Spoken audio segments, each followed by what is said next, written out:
Sadaqallahul azim. Sidang penonton yang saya kasih sekalian, muhasabah hari ini saya ingin mengajak sidang penonton kita merenung sejenak.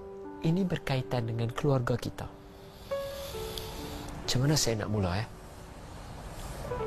Sidang penonton yang saya kasih sekalian, setiap orang ada anak, dan kita juga biasa jadi anak. Kita menyiapkan anak kita dengan kemahiran dunia. Kita bagi dia pandai matematik, bagi dia pandai sains, bagi dia pandai fizik, kimia, astronomi, English, bahasa Melayu, pendidikan Islam. Saya ingin bertanya pada kita, ini muhasabah kita sedang penonton. Kita buat anak kita tu untuk apa? Kita nak dia jadi apa? Nak jadi seorang yang pakar? Nak jadi seorang yang terror? Nak jadi seorang yang berkerjaya besar? Nak jadi seorang yang ada kerjaya dia bila dia besar, tanpa kita menitik beratkan nilai-nilai agama langsung dalam diri mereka?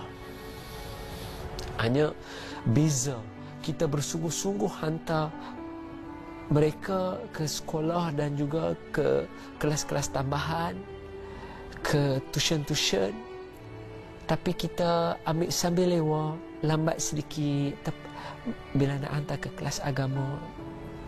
Macam tu. Saya teringin nak bawa sidang penonton, kalau kita boleh renung, mereka yang ada di barat, mereka orang yang pakar. Mereka buat filem, mereka buat dokumentari, mereka buat grafik dan kamera, pakar. Dan kita semua ingin meniru mereka. Tapi tahu tak sidang penonton, mereka pakar dunia, tetapi mereka kosong akhirat. Sedangkan mereka lah orang yang lebih awal memahami ajaran Allah Subhanahu wa ta'ala. Sebab Allah sebut kepada kita dalam ayat yang saya bacakan tadi, surah Al-A'la tadi, bal tu'thirun al-hayatan dunia. Sedangkan orang kafir memilih jalan-jalan untuk terus kekal dengan dunia, memilih untuk menjadi pakar dalam bidang dunia. Wal akhiratu khairu wa abqa. Allah, rupa-rupanya akhirat yang kekal. Inna hadha la fi suhufil ula. Dah sebut dah benda-benda ini dalam kitab-kitab sebelum ini. Dalam kitab Taurat dah sebut, dalam kitab Injil dah sebut. Buktinya Allah kata suhufi Ibrahim wa Musa. Dalam lembaran Nabi Ibrahim dan juga Nabi Musa diceritakan bahawa kamu sukakan dunia, tetapi yang kekal adalah akhirat. Kenapa different? Tidak penonton ya. Ada di kalangan kita yang kalau hantar anak pergi tuition, kita sanggup habiskan duit kita banyak.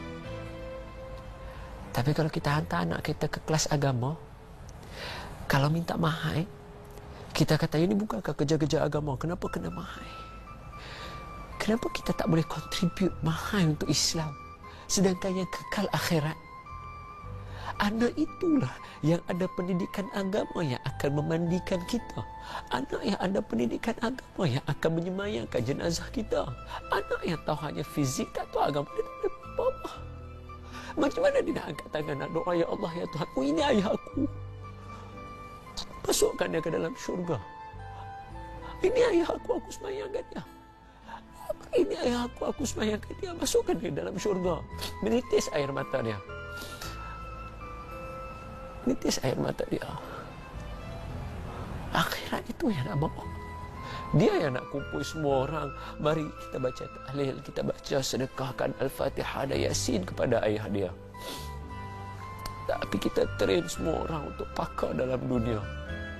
Tapi sayang, akhirat kita kosong. Kalau dalam bahasa, mungkin bahasa hari ini kita boleh pakai, kita loser dalam akhirat. Anda nak jadi loser dalam akhirat? Saya tak mahu. Anda mahu? Anda mahu? Saya tak mahu untuk jadi orang yang loser dalam akhirat. Saya tak mahu. Saya tak mahu.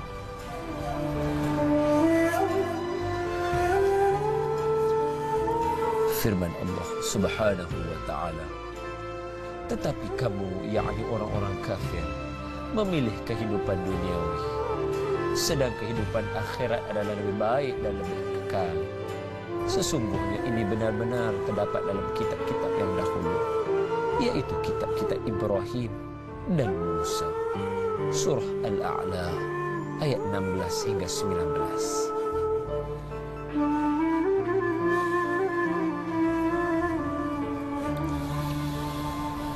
Sidang penonton yang saya kasih sekalian,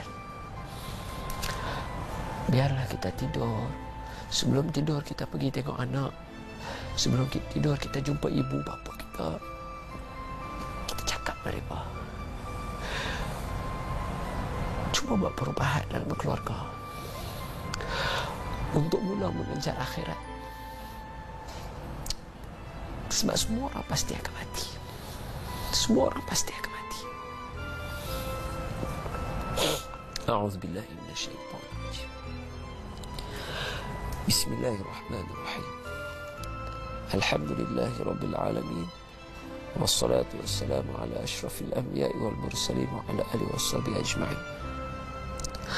اللهم أحينا بالإيمان وأمتنا بالإيمان واحشرنا بالإيمان وأدخلنا الجنة مع الإيمان برحمتك يا أرحم الراحمين. Ya Allah, hidupkanlah kami dalam keimanan, matikanlah kami dalam keimanan. Hidupkanlah kami dalam kehidupan yang penuh dengan keimanan. Wa adkhil, masukkan kami ke dalam syurga kerana kami orang yang beriman. Matikanlah kami mati sebagai orang yang beriman. Wassallallahu ala sayyidina Muhammad walhamdulillahi rabbil alamin. Taqabbalallah. Yang ada anak kecil, yang ada anak yang baru mengandung, yang sedang mengandung, yang sudah ada anak-anak besar, bisikkan kepada anak-anak, akhirat adalah perkara yang kekal. Kamu suka atau tidak, wahai anak, wahai ibu, wahai ayah yang aku kasih sekalian, kamu suka atau tidak, akhiratlah yang kekal. Kita nak jadi pakar dunia dan nak jadi orang yang paling hina akhirat, terpulang anda pilih. Anda yang menentukan. Anda yang menentukan. Kita jumpa lagi insyaAllah. Assalamualaikum warahmatullahi wabarakatuh.